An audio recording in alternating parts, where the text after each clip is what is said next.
Been a funny old day. You might have seen on the news, oddly, that I have stepped down from my position as a parliamentary private secretary to government, which is an unpaid role, kind of an assistant to the Secretary of State and the ministers.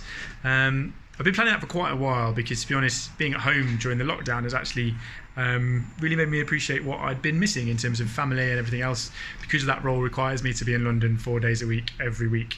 And that's been quite challenging for family. So I sat down with the Chief Whip a few weeks ago, about a month ago, and said, you know what, I'd like to step back from that and maybe concentrate on the constituency stuff, supporting Mansfield and on seeing my kids a little bit more as well, rather than being down here every day. So it's been planned for a long time. My replacement was appointed last week, and I've been handing over to him and stepped down from that role today, which also allows me to speak my mind a little bit more, because I'm not on the government payroll anymore, and I can speak up for Mansfield in perhaps a more robust way than I would otherwise have been able to do.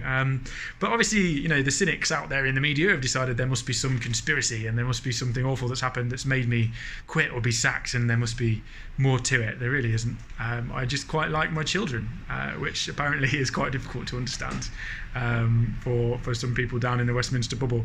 So I intend to prioritise my constituency work, supporting Mansfield and being a good dad, rather than trying to climb the career ladder. Some people have suggested it's because of I've been pushed by government because of the intervention I made in the education statement yesterday, where I said that we need to make sure free school meal vouchers are only spent on free school meals and not on the very small minority of irresponsible parents who might spend it on some other things.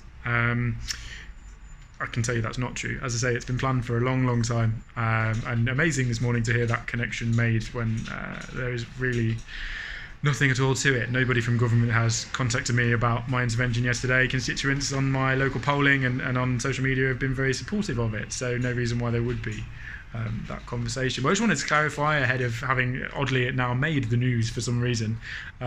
Make sure I set the record straight on that before you hear it from somewhere else. So yeah, looking forward to more time in Mansfield rather than here in Westminster all the time. I think we've shown through the lockdown that we can work remotely and do that very effectively and not need to be here every day. So more time in the constituency, being able to tuck my kids into bed at night instead of down here on my own. So looking forward to that a great deal.